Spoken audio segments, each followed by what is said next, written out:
Bom dia, boa tarde, boa noite, bem-vindos ao Acervo Fantástico. Estamos encerrando hoje a nossa temporada de vampiros, uma super temporada bem recheada de filmes. A gente acabou até inserindo mais coisas além da nossa seleção inicial. A gente recebeu muitos comentários bem positivos, então nossos ouvintes estão curtindo, né? A gente está gravando antecipadamente, então a gente não tem a visão assim total da recepção, mas até agora sim tá bem positivo e a gente espera que vocês gostem desse episódio de hoje que encerra a temporada, né? E que a gente inseriu assim de última hora um lançamento que a gente achou que fazia falta, a gente não podia deixar passar em brancas nuvens, né? Um filme independente, um filme de vampiros, né? Um filme em produção, não foi patrocinado por um estúdio, né? Pecadores, do Ryan Coogler, né? O primeiro filme assim independente que ele faz desde o Fruitvale Station, né? Ele tá fazendo filmes de franquia, grandes estúdios e tal. Aí agora que ele tá meio que livre dessas tarefas assim de adaptar sequência do Creed, sequência do Pantera Negra, ele fez um filme próprio dele, então ele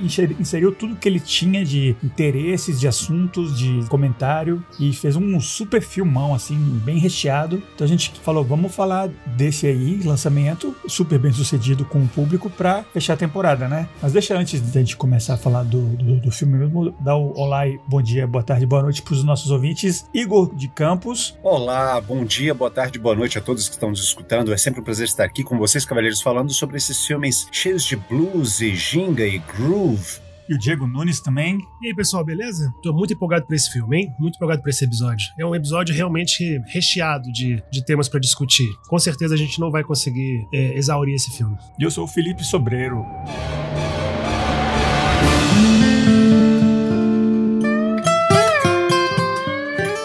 Mas então, né, como o Diego falou, é um filme que tem 1 milhão de assuntos. Deixa eu tentar fazer, porque eu acho que dá pra fazer a traminha, assim, básica, bem rápida, que tem dois gêmeos do Mississippi, lá nos anos 30, nos Estados Unidos, que eles são ex-veteranos de guerra, eles foram pra Chicago trabalhar com o Al Capone, né, na máfia e tal. Eles voltam pra cidadezinha deles com dinheiro eles querem investir local e fazer, tipo, um clube de blues, assim, um nightclub, né, uma boate, assim. Então eles compram um prédio lá abandonado de um cara branco, que inclusive é supostamente do Ku Klux Klan, né? Que inclusive no final do filme é confirmado, né? E eles começam a organizar entre a população local, assim, os contatos deles para fazerem essa festa, né? Tem o primo deles, que é o filho do pastor, assim, que não quer que ele se meta com vício, com vida noturna, com blues, que ele associa isso muito a pecado e tal. Inclusive acho que o título vem mais dele, né? Do filho do pastor, que é o grande gênio do blues local ali. Ele é tido que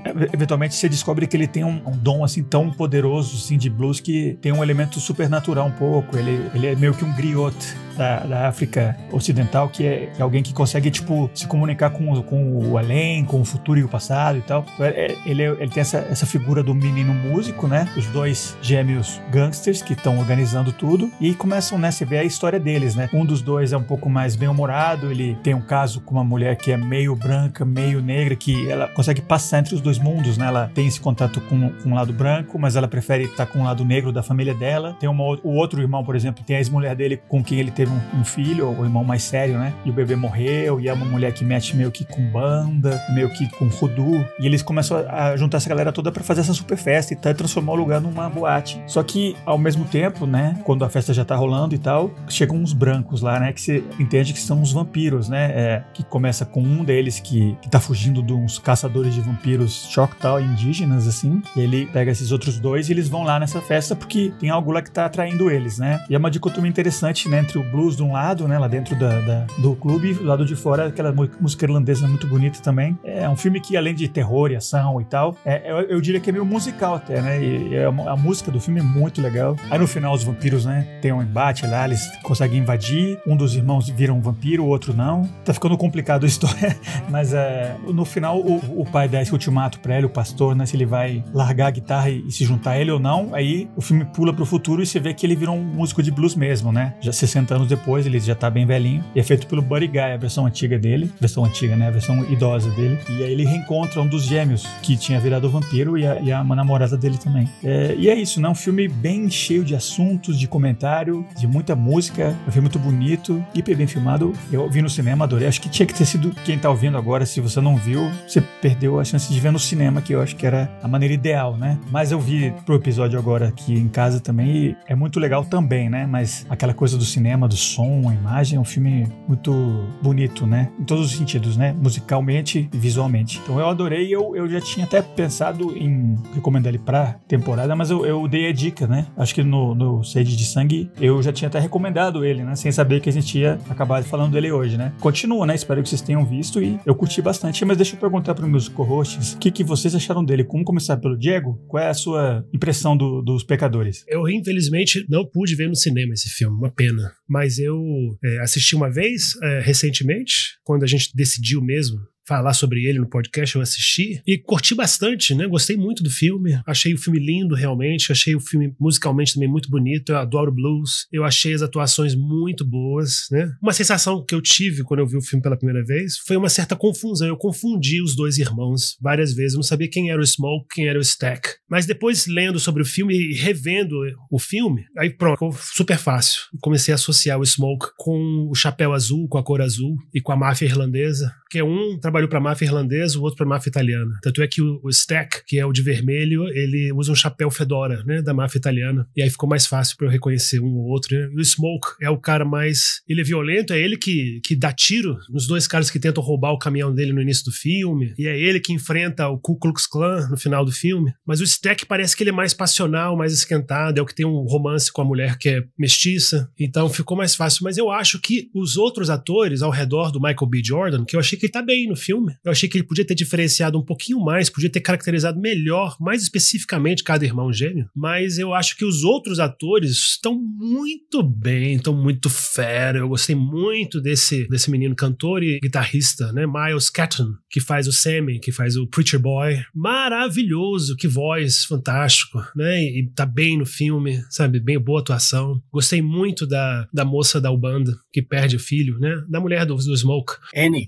Adorei a Annie, adorei o personagem dela, achei muito bem bolado, eu achei que ela tem uma química com o Michael B. Jordan, eu achei que ela foi uma escolha que você não espera, né, que alguém escolha essa atriz, né, e esse personagem, né, pra fazer par com o Michael B. Jordan, eu achei excelente, achei que ela tá muito bem também. Uni Mosako, nome da atriz. E especialmente eu achei perfeito, parece que ele é daquela época, eu achei que ele se transportou ali pra lá, o vernáculo, o sotaque, o jeito de andar, tudo, eu achei Delroy Lindo, espetáculo de atuação, pequena, mas ele é de lá, ele é dos anos 30, é perfeito. Eu sei que tinha que, porra, é um cara que tinha que ter pelo menos uma indicação, uma premiação, esse cara é foda, foi muito bem, tocando piano, gaita. O início do filme, eu achei minha parte favorita é a primeira metade, eu não sou muito fã da parte de horror do filme, mas a primeira metade, especialmente a cena que ele aparece, a cena que o Michael B. Jordan, eu acho que é o Smoke que convida ele pra fazer parte da banda? Não, é o do chapéu vermelho, porque ele encontra também a Hayley Steinfeld, né? Nessa mesma cena. Isso, exatamente. Essa cena de sedução, né? De negociação, pra ele tocar na boate, Joint, é espetacular. Eu achei perfeito. Ótima introdução do personagem. Então gostei disso tudo quando eu vi pela primeira vez, e a segunda vez é uma experiência que é bom você ler um pouco sobre o filme, ler quais ideias que ter uma noção assim do que o Ryan Coogler quis transmitir, e aí você analisa bem os temas do filme, né, com mais profundidade. Então é uma outra experiência, um pouquinho mais intelectual, mas que eu também adorei.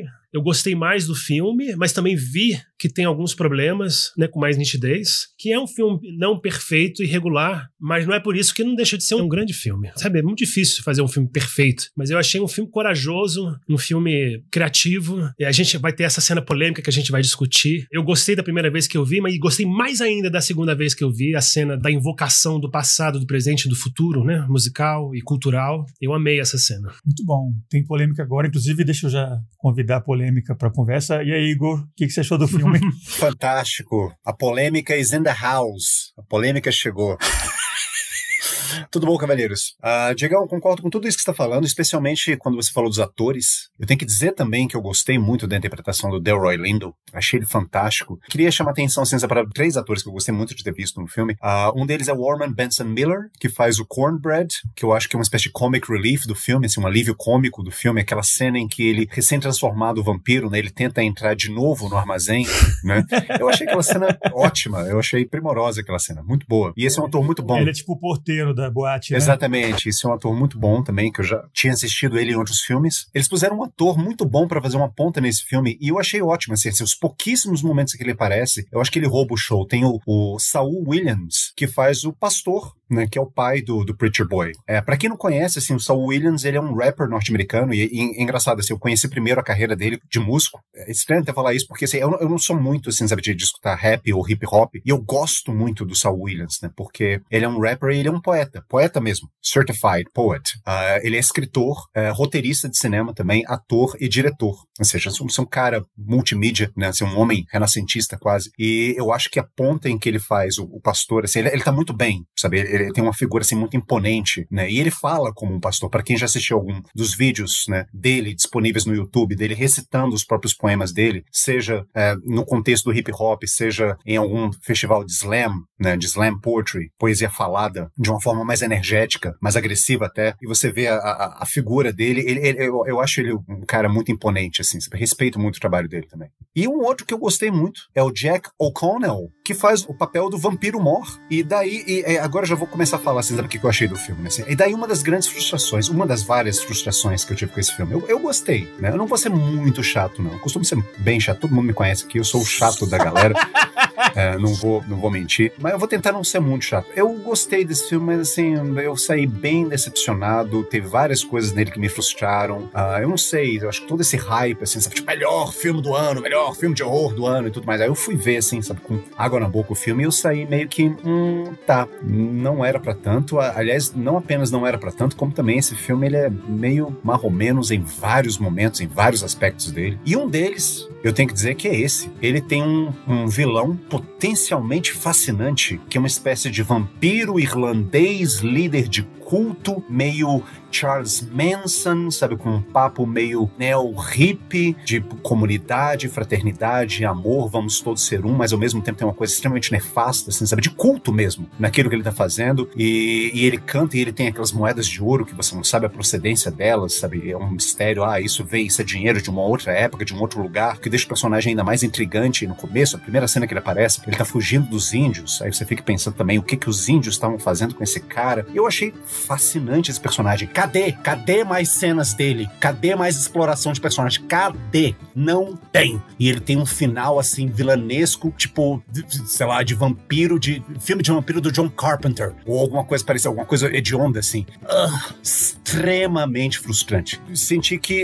E com um ator muito bom, inclusive. Então, podia ter mais cenas do Jack O'Connell, podia ter mais personagens dele. Eu acho que o personagem dele, inclusive, poderia ter aparecido pouco antes na trama, assim, sabe? Porque eu entendi o lance do filme. O filme, ele é um desses filmes que ele começa de um jeito e só lá pelas tantas você vai meio que se tocar que, uau, é um filme de horror. Ele segue uma espécie de linha daqueles filmes, tipo Um Drink no Inferno, sabe? Aliás, eu acho que Um Drink no Inferno é a referência mais constante na minha cabeça quando eu falo desse filme, quando eu penso a respeito desse filme. Sabe? Porque você não acha que O Drink no Inferno é um filme de vampiro até os vampiros de fato aparecerem. Depois de, sei lá, 40 minutos de filme, 30 minutos de filme, alguma coisa assim. É a mesma coisa desse filme. Tem todo um build-up pra um clímax que você acha que vai ser outra coisa. Que você acha que vai ser, sei lá, o aparecimento dos membros do clã numa joint de blues com afro-americanos fazendo um grande ritual comunitário de cura, né? Eles usam a palavra healing em mais de um momento no filme, sabe? Eu acho que isso é um dos temas do filme, inclusive. E aí eles enfiam o vampiro no meio do caminho. Não sei, cavaleiros, não sei. Eu acho isso tudo meio frustrante. Tem essa cena polêmica também que o Diego comentou, que a gente depois vai discutir. Eu acho que não vai ser assim um face-off que nem o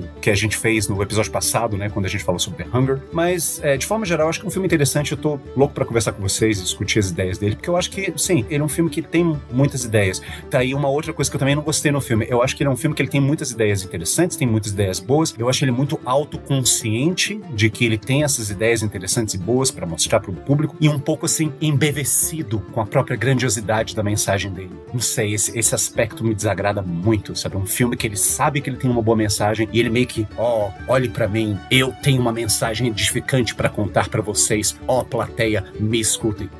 Mas é um mal que acomete vários filmes com prólogo. E esse filme tem prólogo e, cavalheiros, vocês sabem o que eu acho de prólogo no começo do filme. Não, demais iria o prólogo, né? Tem que ser no começo do filme. Pois é, não. Prólogo no final do filme é epílogo. Isso, eu ia falar, o epílogo eu achei muito legal desse filme. O prólogo você pode até dizer que não, mas o final eu achei bem legal e que amarrou bacana, né? Quando pula pro futuro a história, eu gostei. Não, achei breguíssimo. Eu gosto do Buddy Guy, sabe? Eu gosto do Buddy Guy, mas o final, com o Michael B. Jordan aparecendo com aquela roupa anos 90. Claro, porra. Com o casaco do Bill Cosby, assim. Oh, que coisa horrorosa, que coisa horrorosa. Não, pelo amor de Deus. É adequado pra época, caracterização. Não, é adequado pra época. Ok, constituição de época, nota 10, sabe? Bom gosto, nota menos 5, sabe? Tá. Caralho, eu achei horrível aquilo, horrível. Não, assim, falando do epílogo, né? Tem um segundo epílogo, um mini epílogo no finalzinho, né? Uma cena pós-crédito. Vocês viram? É uma cena realmente assim meio extra mesmo, tá ali. Dele cantando, tocando blues na guitarra e tal. Meio desproposital, mas eu achei bonito. Eu adoro blues, né? Mas ficou meio solto ali no finalzinho, assim, como se fosse um quinto fechamento pro filme. Esse filme, ele tem molduras, né? Tem uma moldura no filme, né, que eu fiquei pensando sobre ela, porque o filme meio que começa, né, não exatamente o começo, mas assim, mais ou menos no começo do filme, como o Felipe já resumiu, os irmãos gêmeos, né, eles compram uma casa, né, no meio do campo, assim, né, grande, assim, pra fazer um juke joint, pra fazer uma boate de música, né, pra fazer uma casa de festas. Casa de festas, acho que é uma boa palavra em português. E ele compra desse cara branco, né, que é altamente vilanesco já de cara, né? Que é um cara bem... Você tá pra desconfiar bastante dele, né? Armado e tal. E ele fala aquela frase, né? Uma frase bem ameaçadora, bem óbvia até, né? Não se preocupem, o clã não existe mais. Não se preocupe, aqui não existe mais isso.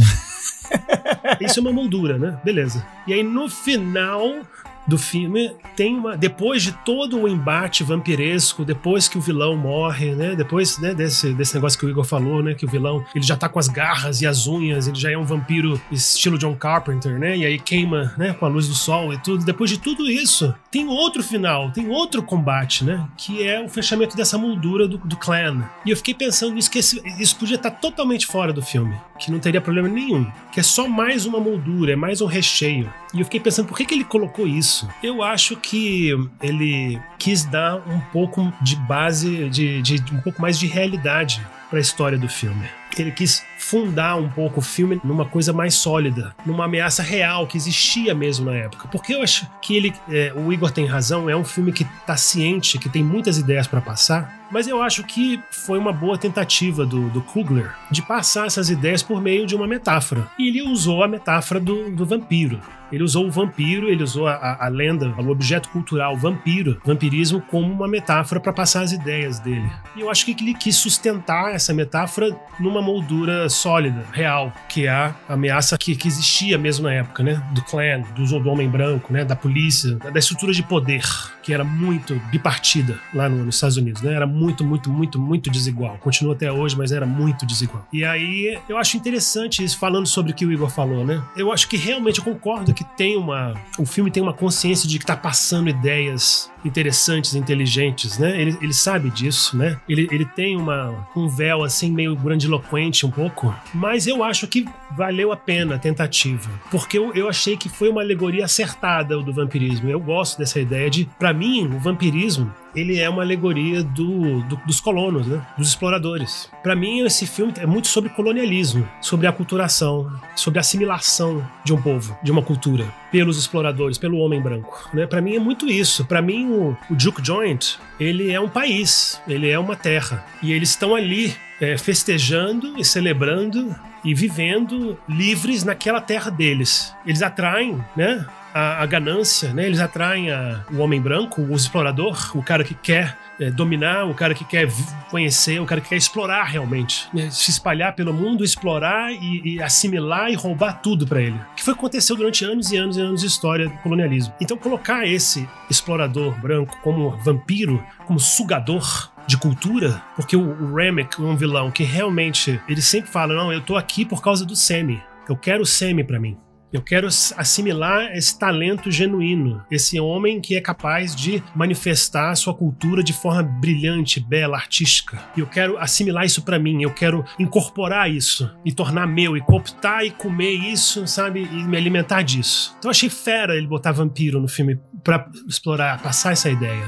Mas, de fato, ele não é muito sutil. Eu acho que, mais do que colonialismo em geral, assim, essa alegoria funciona pra mim bem especificamente em termos de cultura, né? Não tá falando tanto de raça e tal, que é tudo amarrado, né? Mas eu digo, pra mim o comentário dele é bem especificamente sobre a cultura negra, né? E a cultura dos Estados Unidos do Sul, né? Dessa região, que vem puxado sobre o personagem do Slim, né? Que o Delroy Lindo, ele fala, né? Que esse esquema gospel e tal, a igreja, isso foi imposto, né? Ele tá falando pro Sam, eu acredito. Eu acho que é um pouco aí o cerne, assim, vai nesse ponto. Mas a nossa música a gente trouxe com a gente, né? É uma coisa ancestral. Acho que se você for centrar assim, num microponto assim, do núcleo do filme, tá falando de cultura, eu acho, né? Realmente, né? Exploração da cultura. Mas ao mesmo tempo, eu acho interessante que essa figura do vampiro e tal não é puramente alegórico, né? Que assim como você falou, que é meio sanduíche de mil sabores, né? Porque eu acredito, depois desse sucesso super comercial que o Coogler tem tido, né? Por exemplo, o Pantera Negra, pra mim, é fácil o melhor filme da Marvel, ou do top 3, assim, que ele conseguiu colocar um pouco da assinatura dele. Mesma coisa o Creed, né? Que eu mesmo não tô nem aí pra essas sequências do rock, coisa mais, né? Mas aí ele conseguiu fazer um filme além, né? Dessa coisa da franquia e tal. Então ele vem desse sucesso todo. Então o que eu sinto é que ele falou, bom, eu não sei se eu vou ter outra chance de fazer um filme autoral meu. Talvez isso aqui seja uma bomba. Aí eu vou ter que voltar lá pra ficar fazendo um filme de, sei lá, né? A Megan parte 3 e Candyman parte 4, sei lá, né? Então eu digo, vou pegar tudo que eu tenho aqui na minha gaveta de ideias e vou atochar aqui agora, porque talvez seja a última chance, né? Por sorte, foi um sucesso hiper comercial e ele vai conseguir continuar fazendo filmes independentes, né? Pela impressão que passa isso, né? E eu imagino que já com mais espaço e tranquilidade ele consiga diluir um pouco, né? Não fica essa coisa de ter que fazer a minha tese pessoal toda, meus interesses todos estão aqui agora, né? Mas eu acho que tem um pouco, por exemplo, esse elemento da música, né? Desse parasitismo cultural, mas ao mesmo tempo ele quis fazer um filme meio musical, então tem essas cenas de blues, mas tem essas cenas da música irlandesa também, que é um interesse que ele tem, o Coogler, pelo que eu li, que não é um comentário assim da Irlanda versus a cultura negra americana, não, é meio que incidental o fato dele ser irlandês, porque o Coogler queria ter essas músicas no filme, né? Então começa a virar-se rocambole um pouco, mas eu aprecio, né? Nessa salada de frutas, de excessos, que você consegue pegar muita coisa boa, né? Esse elemento do colonialismo que o Diego tá falando e tal, comentário sobre o mundo contemporâneo, é isso, né? Para mim é sobre colonialismo sim, mas é bem especificamente cultural, não é tanto colonialismo como um elemento que aconteceu com um povo e tal, em geral. Você pode até, né, falar sobre cultura, a indústria musical, acho que tá tudo mais por esse lado, assim, hiper específico, contado de uma maneira bem alegórica, né? Eu gosto muito dessa visão do Diego, né? Foi o Diego que trouxe isso, né? Inclusive numa conversa nossa, esse elemento colonialista, essa crítica, né, ao colonialismo, né, que você enxerga, você pode enxergar nesse filme através de uma das várias leituras que ele oferece. Eu acho uma leitura, inclusive, extremamente interessante, assim, sabe? Que enriquece muito, né? Esse caldeirão de mensagens, né? Várias mensagens que o filme tenta passar. Esse é um detalhe que eu não sabia, que eu achei interessante você ter falado isso, Filipão, assim, porque os vampiros, né, pelo menos assim, o vampiro Mor, ele é caracteristicamente irlandês, quer dizer, eu não sei, né, ele toca uma música meio country, meio hillbilly, né, quando ele se apresenta pela primeira vez na frente do Joint, e depois, quando ele consegue cooptar mais pessoas pro clã dele, para esse grupo fraternal que ele tem, né, essa comunidade fraternal dos mortos, né, dos mortos chupadores de sangue, né, que ele cria, ele tá cantando aquela música irlandesa, que eu acho uma música fantástica, inclusive, The Rocky Road to Dublin, e eu acho que a interpretação deles naquela cena é muito boa. É muito boa, mas ao mesmo tempo, assim, sabe, tem uma estética meio Broadway, que é uma coisa que eu não gosto muito, confesso que eu não gosto muito, assim, sabe, tipo essa linha musical, sabe, muito caracteristicamente Broadway, muito show, não sei, talvez seja uma coisa minha mesmo, quer dizer, talvez seja uma coisa minha, eu tenho consciência que isso é uma coisa bem minha, assim, sabe, tipo, eu não curto muito essa estética, então quando o filme ele descambava pra isso, né, em certos momentos, eu não gostei tanto dessas cenas, mas falando inclusive de cenas controversas, né, eu acho que tá na hora da gente perguntar aí, o que vocês acharam, né, daquela cena em que o Preacher Boy, né, ele começa a tocar pela primeira vez no Joint, Ele já tinha tocado outras vezes no filme, né? Mas assim, é aquela vez que a gente começa, né? que a gente vai testemunhar o real poder dele, né? Assim, um poder quase mágico, místico, através da música dele. E aí você vê várias épocas diferentes se mesclando e ao mesmo tempo tem uma narração que reaparece, que sai do prólogo, que está no início do filme, como o Felipe muito sagazmente apontou para mim, né? Prólogo está no começo do filme. A voz dessa mulher narrando, ela volta nessa cena e tem uns cortes do Preacher Boy cantando pro público do Joint, e ao mesmo tempo tem o personagem do Delroy Lindo, né, falando pra ele, falando assim, sabe, tipo, a gente trouxe essa música da nossa terra, nós trouxemos essa música, o que, assim, sem querer entrar muito numa questão histórica, né, da coisa, é legal isso, mas assim, ao mesmo tempo me soa muito assim, uma espécie de idealização da história negra, né, que eu não sei até que ponto é realmente legal, não sei, o blues é a música genuinamente, autenticamente negra que nós trouxemos da África. Eu não sei, assim, e da forma como o personagem do Rod Lindo coloca isso no filme, assim, de uma maneira quase didática, assim, sabe, tipo, senta aqui, menino, que eu vou te dar uma aula. O menino também sendo uma espécie, assim, de substituto de nós mesmos, né, da audiência, né, assim, senta aí que agora vem a lição, escuta aqui o professor. Música negra, essa história veio da África comigo. Eu não sei, esse momento todo, esse misto de didatismo com essa grandiosidade épica do prólogo, né, falando de um arquétipo do órfico, né, assim, do cantor que traz a música para curar as almas e para juntar a comunidade, e ao mesmo tempo que tem até dançarino chinês dançando no joint e gente tocando aquelas pickups de hip hop, e aí a música blues ela dá espaço para outros sons, aí fica um negócio meio eletrônico, meio elétrico, com guitarra. Ai, gente, eu achei isso bem over, eu achei isso bem ruim, mas eu queria ouvir de vocês, porque vocês gostaram dessa cena, assim, sabe o que essa cena tem de bom? O que essa cena falou pra vocês? Eu acho que um tema que não sei nem se é outro tema, né, mas é porque é muito associado ao tema que eu tava falando sobre assimilação, né, colonial, exploratória de outra cultura, né? É isso mesmo, Felipe, eu também acho. Eu acho que é muito mais do que... Eu tô falando muito mais de um colonialismo cultural do que uma assimilação cultural do que um colonialismo geográfico mesmo, invasor, né? Eu acho que o filme também tem muito sobre apropriação cultural, e não é apropriação cultural esse sentido que a gente tem hoje em dia, né, é polêmico, né, de que se você usa uma camisa africana e você é branco, se a mulher branca usa um turbante, ou se o cara faz uma festa mexicana e todo mundo usa sombreiro, sabe, não tem nenhum mexicano na festa, não é isso. Mas é assim, eu acho que esse filme também, Ryan Coogler quis falar da importância, sabe, de uma etnia, de uma cultura ser dona da própria cultura, ser dona, sabe, ser proprietária da cultura. E é uma coisa que o colonialismo também fez, o colonialismo se apropriou e roubou um monte de manifestações culturais genuínas. Porque eu acho que essa cena do filme, ela tem também as dançarinas chinesas, né, e tem tudo isso porque são manifestações populares, são manifestações não é que sejam puras, que veio do povo, né? Igual o Delroy Lindo fala, que a gente trouxe isso da África, mas são manifestações espontâneas, culturais, populares, todas elas. Não é de graça, né? Porque ele, quando começa a cantar aquela cena, né, de blues através dos tempos, né, que entra em contato com o passado e o futuro, eu acho que ele está entrando em contato com a história de todo mundo que está lá dentro. E lá claramente tem aquele casal chinês, né, que estão lá assistindo, ajudando. Não é aleatório que tem um dançarino chinês, e sim é tipo uma alegoria da história deles, né? Que tá junto com essas outras ali naquele momento. Por isso que eu não achei tão do nada, assim, que nem o Igor sugeriu. Não é de graça que tem uma dançarina chinesa lá, né? Não, eu entendi o motivo da dançarina chinesa, assim, meu ponto não é que eu achei randômico, o ponto é que eu achei exagerado, muita informação para uma coisa só, para uma cena só, uma cena querer dizer tudo, muita coisa para a plateia e de uma forma muito explícita e didática. Eu não achei a cena randômica, eu simplesmente achei assim, sabe, você podia ter não feito isso comigo, ter acreditado mais na minha inteligência enquanto plateia para poder perceber esses temas e essa mensagem através de uma outra pegada, não de senta aqui, menino, que eu vou te contar uma história. Nós negros somos assim. Eu achei isso meio, esse didatismo, assim, sabe, dessa cena. Demais. Assim, meio simplificado, idealizado e meio afrontoso com a minha inteligência enquanto público, mas é isso, mas não achei randômico, não, eu achei que, eu entendi a mensagem. Não é mesmo randômico, porque eu lendo também sobre o filme, né, eu vi que ele decidiu colocar também esse casal chinês no filme, né, porque isso faz parte da história, né, do Mississippi, né, lá do Delta, que muitos chineses foram lá, depois que a escravidão terminou, eles utilizaram muito o trabalho dos asiáticos, né, dos chineses, né, imigrantes, e isso também acabou não dando certo, né, também era muito exploratório, também era praticamente uma escravidão. E os chineses, eles começaram a abrir vendas, a abrir lojas, mercadinhos e tudo. E eles atendiam muito a população negra do Mississippi. Então, tem uma associação real histórica entre esse casal.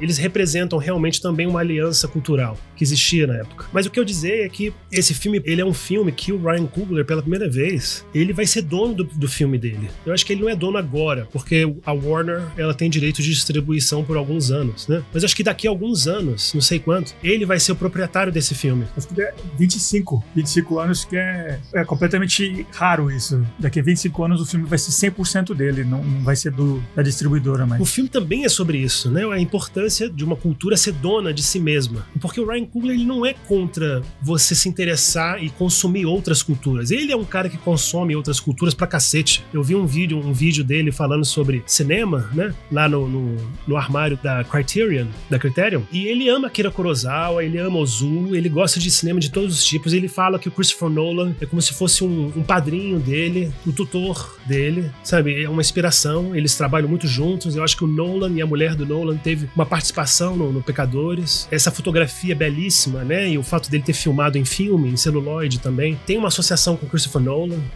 O Coogler já falou que tem uma admiração imensa por ele. Então o Coogler não é um cara assim fanático, sabe? Que é só a cultura negra que importa, é só isso.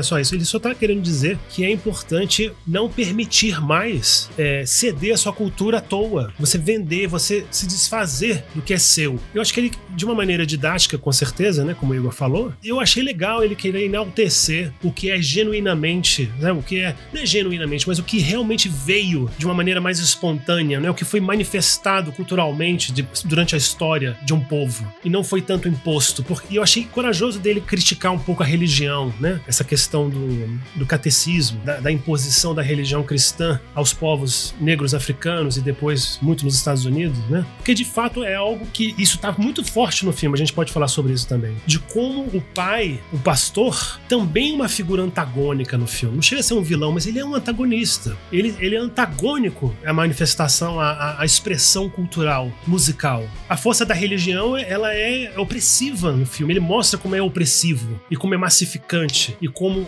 amassa o que é espontâneo, que a manifestação artística espontânea, a religião também agride. Então eu achei isso muito bom também. Eu acho que esse aspecto especificamente é bem interessante aqui pra gente no Brasil, inclusive, né? Esse elemento do pai ser um pastor protestante, né? Que é evangélico, e ele tá em contraposição a essa matriz africana, né? Que é o blues, que é a música, que é a bruxa, entre aspas, né? Que mora lá na cabana dela, a umbandista, né? E ela fala axé e tal. Ela é claramente afro-religiosa. Essa vertente deles lá é diferente, né? É mais caribenha, é mais do sul-americano, mas é um primo da nossa Umbanda, do nosso religiões afro-brasileiras aqui, né? Então é essa dicotomia entre, né, esse lado africano, proibido, mas é autêntico, e esse lado imposto cristão, que veio através da Europa, né, para os negros e para nós aqui também, né? Então ele tá do lado da opressão, né? Isso eu acho também aconteceu com o irlandês, né? Tem uma associação também, né? É claramente o Remick, o vilão do filme, ele tem origens celtas, ele tem origem bárbaras. Então o catolicismo também foi algo imposto a ele. Isso é um detalhe legal, que eu acho que esse milieu aí cultural do Mississippi, né, que tem o clã de um lado, os negros do outro e tal, eu acho que o vampiro não é simplesmente também esse vampiro especial também não é apenas uma representação da branquidão, né? Ele é um terceiro, assim, que quer uma união com os negros, né? Eu acho interessante esse detalhe também. Agora, falando das coisas positivas do filme, eu acho que uma das coisas que foram sutilmente colocadas do filme de uma forma muito inteligente é justamente isso que estava, a respeito disso que você estava falando, Filipão. O título do filme é Sinners, Pecadores, e eu gostei disso que você falou a respeito do pai do Preacher Boy, né, que ele é uma espécie de antagonista, assim, sabe? Claro, ele não chega a ser um vilão do filme, claramente o vilão do filme é o vampiro-chefe, são os vampiros, né, que apenas como uma observação, eu tenho que dizer que é uma coisa que eu achei meio ridícula, assim, ridícula no sentido assim, sabe? Porque a partir do momento que uma pessoa é mordida pelo vampiro, ela se torna má, sabe? Eu nunca vi uma transformação tão grande, tão radical em nenhum filme de vampiro, assim, sabe? O vampiro te mordeu, nossa, esqueci minha personalidade, eu era legal, agora eu sou escroto, sabe? Eu era bonzinho, agora eu sou malzinho, agora quero, sabe,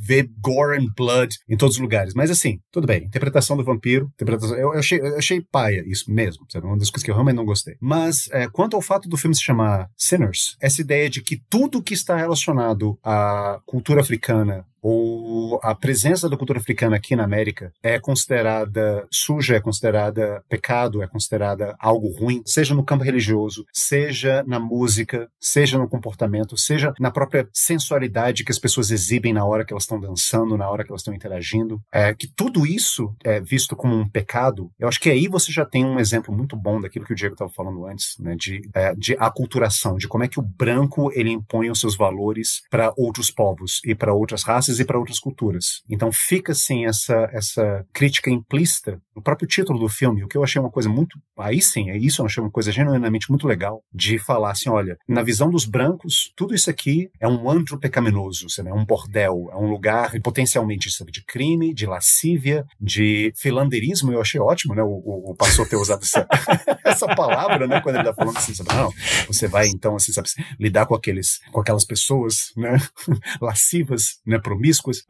Então, como a cultura negra, talvez por extensão outras culturas, assim, sabe, estão associadas a essas características negativas, assim, sabe, dentro do contexto da cultura branca. E eu acho que o filme ele traz isso muito bem. Eu acho que o joint que eles montam naquele armazém é um lugar de resistência, é um lugar de liberdade, é um lugar de autoexpressão e de expressão cultural, não apenas de expressão de si mesmo, da própria personalidade, do próprio corpo também, o que eu acho uma coisa muito bonita, mas é um lugar de expressão cultural. Isso já está no filme. O filme não precisava falar isso de uma forma explícita. Você já consegue intuir isso através das imagens, através da interpretação dos atores, através da música. Mas tenho que admitir, essa é uma das várias boas, grandes ideias que o filme traz para o público e isso torna ele bem mais interessante do que a maioria dos filmes de horror, né, que têm sido feitos ultimamente. Isso que você falou que achou ruim o final, mas eu acho que aquele epílogo que eu gostei dele é exatamente esse momento aí que você puxou, né, da boate como um lugar de liberdade deles. E eles falam isso muito ao longo do filme, né? Os dois irmãos, que eles estão querendo ser livres. Eles foram livres naquele momento deles, né? Por causa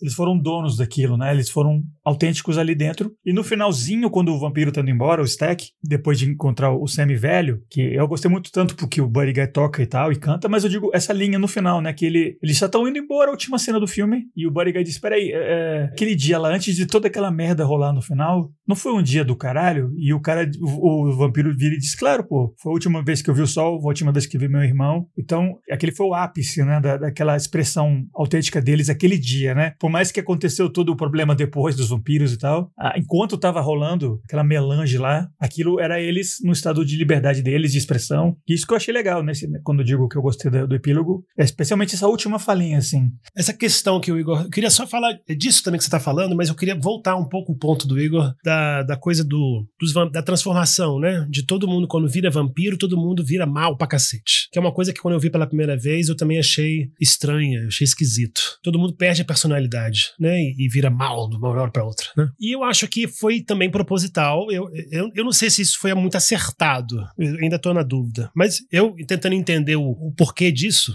eu acho que a ideia do diretor, do Coogler, né, era fazer o Remick, né, o vilão, como um vampiro que precisa de um rebanho. E esse rebanho de vampiros, eles têm uma mente meio colmeia. Ele é como se fosse ele se espalha meio como uma doença, como se fosse um vírus entre todos os vampiros que ele morde, que se transformam em vampiros. Então todo mundo ali meio que é ele. Porque tanto é que eles falam isso no filme, né? Você já morreu. Quando você vira vampiro, você morreu. A sua personalidade já foi. Você fica preso lá, dentro do seu corpo, meio morto dentro do corpo. Mas quem tá realmente animando o seu corpo é a mente original, é o Remick. Então ele quis fazer essa mente colmeia. Eu acho que ele tentou fazer isso para mostrar bem o contraste, né, o absurdo, que é, por exemplo, que eu fiquei notando isso a segunda vez que eu vi, como é meio absurdo que tá rolando uma festa de música autenticamente negra, blues, tá rolando manifestações ali maravilhosas musicais, música linda e festa e liberdade, como o Igor bem falou, liberdade com o corpo, com o sexo, com prazeres, com tudo é livre ali.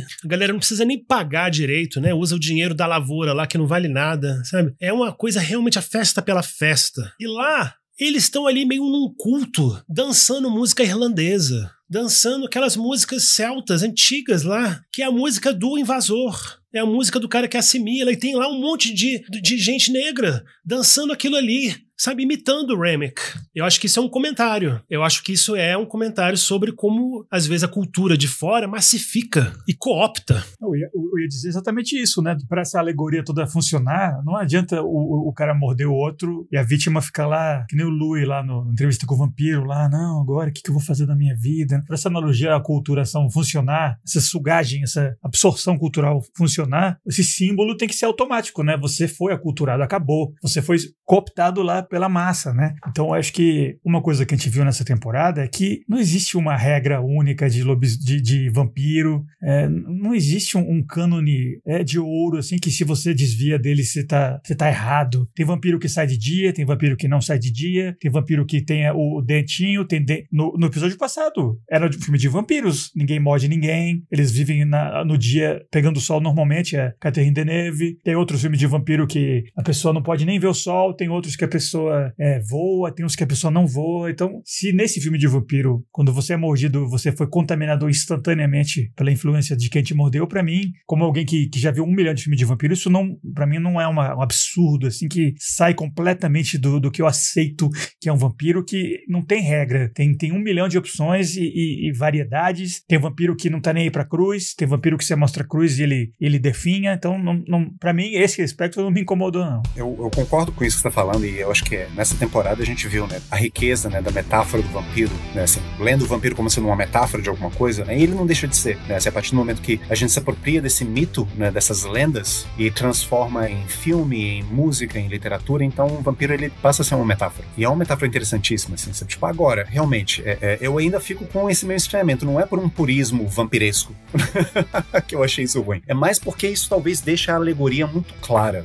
Eu sou meio borgiano nesse sentido, assim, sabe? Tipo, eu sou super a favor da metáfora e um pouco contra a alegoria, porque a alegoria, ela tem essas características, ela é meio óbvia, sabe? Ela tem que ser meio óbvia, e ela é um pouco didática, assim, sabe? Tipo, ela implica que, olha, eu estou querendo te passar uma lição, então escuta aí. E eu não gosto muito de ver isso nos meus filmes, assim, nos filmes que eu gosto. E esse filme, ele tem isso, esse filme é uma grandíssima alegoria, eu entendo. São vampiros que, a partir do momento que eles são mordidos, eles ficam maus, né? Eu gostei da explicação do Diego, inclusive, faz sentido, porque eles absorvem a personalidade do vampiro-chefe, então eles ficam maus imediatamente, eles ficam com sede de sangue, eles ficam querendo ver o oco, eles ficam querendo ver uma carnificina, e também, né, eles aprendem a cantar música irlandesa e a dançar como irlandeses. É um vírus vampírico muito peculiar esse, né, porque você vê que os negros, a partir do momento que eles são mordidos vampiros, tá todo mundo cantando The Rock Road to Dublin, sabendo a letra e dançando música irlandesa. Que vírus vampírico interessante esse. Eu queria ser mordido por um vampiro também, pra dançar aquelas musiquinhas e cantar Rock Road to Dublin, que é uma música dificílima de se cantar, sabendo a letra de cor. Olha só, porque eu sou vampiro.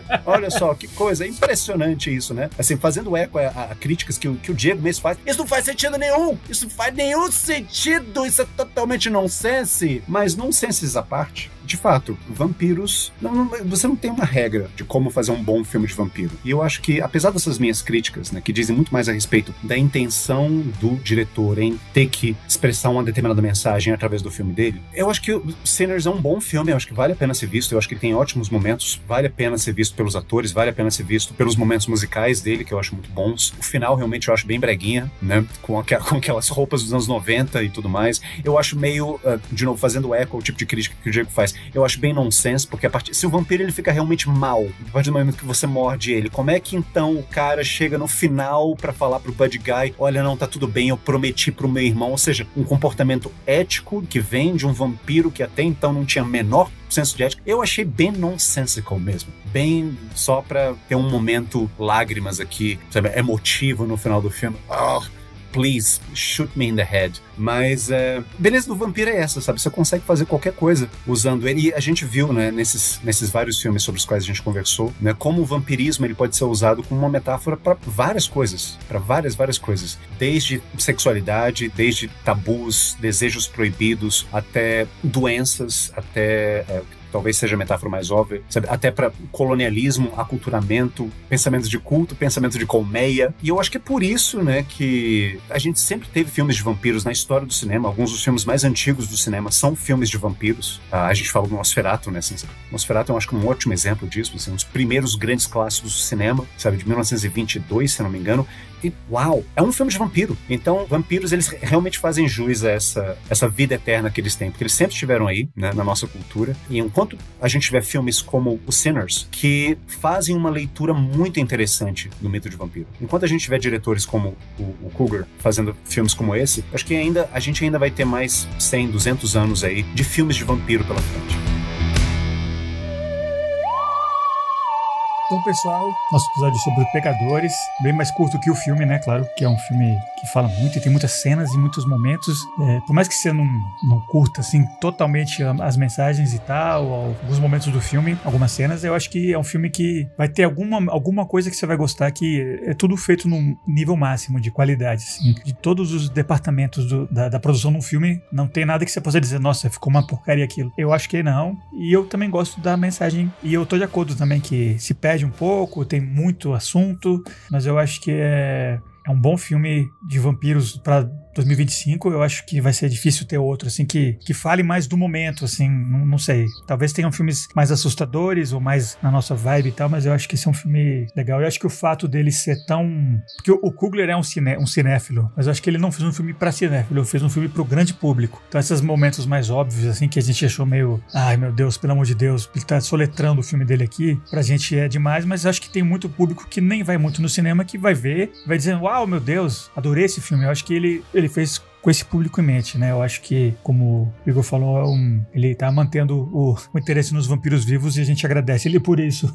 Então, e agradecemos vocês, ouvintes, por terem acompanhado a gente nessa temporada, né? No episódio de hoje. A gente ainda não vai revelar qual vai ser a próxima temporada, porque vamos fazer um episódiozinho avulso daqui a 2 semanas. E aí, no final do próximo episódio, aí sim a gente anuncia qual vai ser a próxima temporada. Mas antes de falar pra vocês qual vai ser esse próximo filme, deixa eu perguntar pros meus 2 co-hosts qual é a dica da semana que eles têm, pra quem assistiu Pecadores e ouviu nosso episódio e tal, um filme que veio à sua cabeça. Por exemplo, o Diego. Bom, a minha dica é do próprio Ryan Coogler, nesse vídeo mesmo que eu mencionei do armário lá da Criterion, né? Criterion Closet. Ele menciona um filme que eu vi quando ele foi lançado nos anos 90, né? E que eu revi depois, e agora essa semana revi de novo pro podcast, né? Por curiosidade, porque eu sabia que eu ia recomendá-lo, né? E é um filme que se chama O Diabo Veste Azul, The Devil Wears Blue, com Denzel Washington. É um filme de 1995. A Devil in a Blue Dress, né? Devil in a Blue Dress em inglês, O Diabo Veste Azul, 1995, de um grande diretor,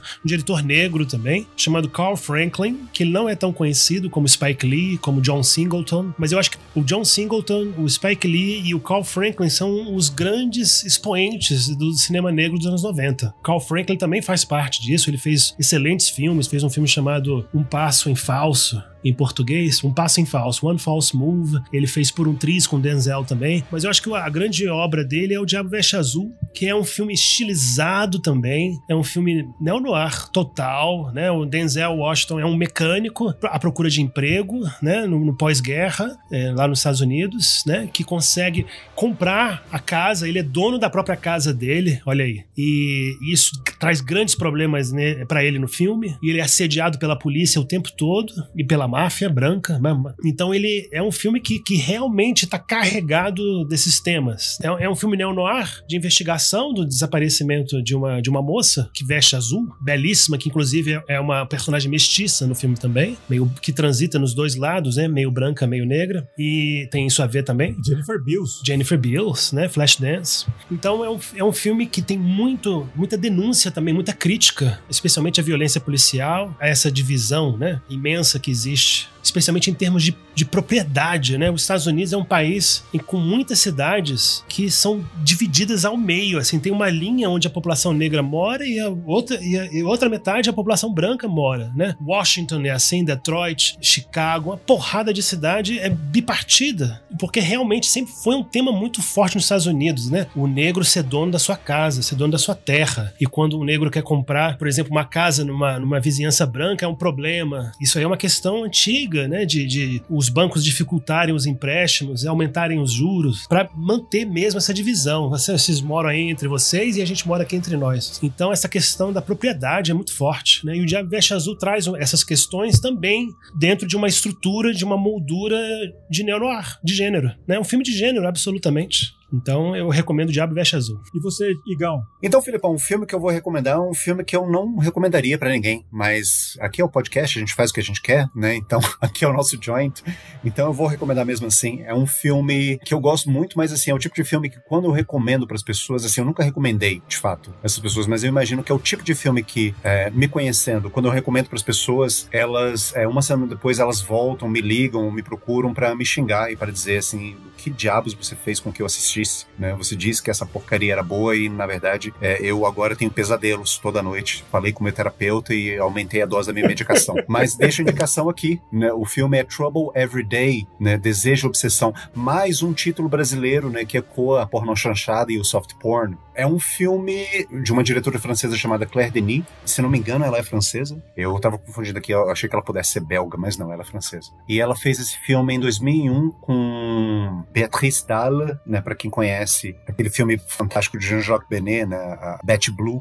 né? Ela é a Betty Blue, né? Do filme. Vincent Gallo, que é sempre uma presença perturbadora na tela, cara, extremamente esquisito e triste, porque eu acho que ele é esquisito e triste na vida real, e outros atores muito bons também. É um filme que ele faz parte desse movimento, que não é exatamente um movimento, né, assim, sabe, que os jornalistas chamaram de New French Extremity, né, esse extremismo francês, que foram filmes europeus, vindos principalmente da França e da Bélgica, no final dos anos 90 e no começo dos anos 2000, que causaram um impacto muito grande, assim, sabe, cujo objetivo era realmente provocar a plateia, provocar emoções intensas na plateia, inclusive abjeção e medo e náusea, sabe? E esse filme eu sei que é um desses filmes, né? Assim, ele tem uma reputação muito ruim porque durante o Festival de Cannes algumas pessoas passaram mal durante a exibição desse filme. Muitos críticos não gostaram porque acharam ele de mau gosto, né? Assim, sabe? Com excessos de violência, com excesso de um erotismo, assim, sabe? Que eu diria selvagem. É um filme de vampiros muito pouco ortodoxo, sabe? Ele pode ser visto até como um filme, não como um filme de vampiro, mas assim, pensando nessa linha, né? Filmes de vampiros, pouco ortodoxos de vampiro, eu acho que o Trouble Every Day ele entra nessa linha. Eu acho um filme muito bonito, mas assim,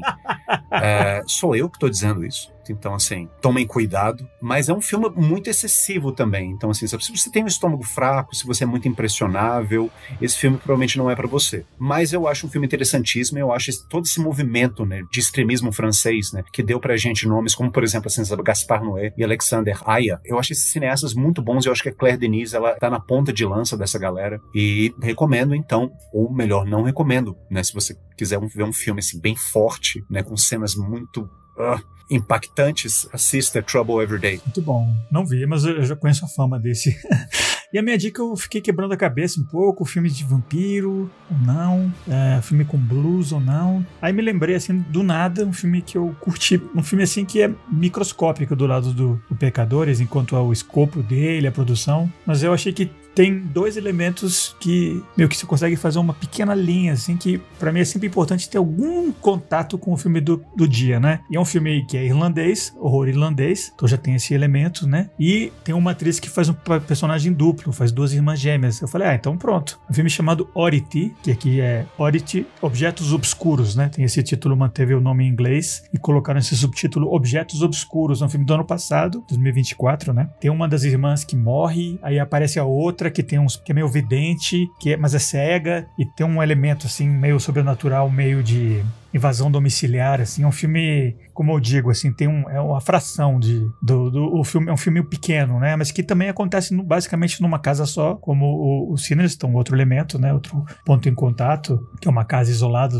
onde essa irmã que morreu morava, e a atriz principal é muito boa, eu gostei, tem um boneco de madeira lá, hiper macabro, que acho que é a imagem do pôster, né, é um filme bem memorável, eu gostei bastante. Se você tá afim de ver um filminho de terror, assim, pequeno, mas bem feito, o mesmo diretor daquele filme Caveat também, que a capa é um coelho, assim, também é um filme na mesma vibe, meio folk horror um pouco, desse mesmo diretor. Filme irlandês, eu acho que é legal, e assim como o Ryan Coogler, eu sou fã da cultura irlandesa, acho legal. É um filme, o escopo é bem pequeno, falei bastante isso, não é um filme apoteósico que nem o Sinners, mas é um terrorzinho massa, legal, interessante, bem autoral também. Então é isso, galera, esses foram os filmes recomendados da semana, e só pra gente encerrar, assim, agradecemos a sua audiência na nossa temporada de vampiros. O próximo episódio é um pedido da nossa ouvinte Lina Bonfim, ouvinte das antigas, assim. E aí, Lina, tudo bom? Valeu pela dica. É o filme da Finlândia, que eu não vi ainda, acho que o Diego também não viu, mas o Igor eu acho que viu. Chama Cães Não Usam Calça, filme de 2019, da Finlândia. Eu sei que tem a ver com uma dominatrix e tal, um filme meio comédia negra, assim, eu não sei muito, mas é um filme bem interessante, pelo que o Igor falou pra gente, e vai ser o nosso próximo filme, Cães Não Usam Calça. Tenho medo, se eu gostei desse filme. Eu achei ótima essa indicação da Lina, assim, eu assisti esse filme já tem alguns anos, inclusive, e eu gostei muito dele, assim. Ele é uma comédia, né, assim, é uma comédia finlandesa, né, aí daí você tira, né. Os finlandeses, eles são famosos no mundo inteiro pelas comédias dele. Não são. Os finlandeses são famosos por muitas outras coisas, mas assim, pelas comédias não são. Então assim, é uma comédia escandinava, né? Vamos colocar dessa forma. Assim como aquele filme que eu acho uma gracinha ele, mas ele não faz rir de nenhum, é aquele Pior Pessoa do Mundo. E outros filmes do Joachim Trier também. O próprio Lars von Trier também, ele fez algumas comédias. Então você tira, né? Os escandinavos não são exatamente assim os reis da comédia, mas eu acho um filme interessantíssimo, né? Assim, não só pelo fato dele ser finlandês, e eu tenho assim uma certa obsessão pessoal com a Finlândia, especificamente, não só com as saunas finlandesas, mas com a cultura da Finlândia, né? De forma geral, eu acho muito interessante. E eu assisti esse filme justamente movido por esse meu interesse em conhecer mais a fundo a cultura finlandesa. Eu achei um filme muito bom. Eu achei divertido, mas aí, de novo, né? Putz, né? Senhores, cuidado, né? Assistam esse filme, depois vocês me falam. A gente vai falar sobre esse filme, então é isso. Aproveitar aqui e me despedir. Muito obrigado pela audiência, espero que vocês tenham gostado desse episódio, espero que vocês tenham gostado da nossa temporada de filmes de vampiro. Estamos super satisfeitos de receber sugestões e indicações e críticas e elogios e o que quer que vocês tenham para dizer pra gente. A gente lê tudo. Por favor, sigam a gente no Instagram, no Spotify, em outras plataformas de streaming. E é isso, assim, animado para conversar com vocês a respeito de comédias finlandesas no próximo episódio. Espero que vocês gostem. É isso, gente. Um grande beijo e até. E o grande Diego, aproveita e dá seu tchau também. Grande abraço a todos. Também curti muito essa temporada, logicamente. Faço minhas palavras as de vocês. E também tô empolgadão para descobrir, né, o que é uma comédia finlandesa. Muito fera. Sobre sadomasoquismo. Excelente. Maravilha. Empolgado. Um beijo a todos. É isso aí, pessoal. Esperamos vocês daqui a 2 semanas. Falou, obrigado.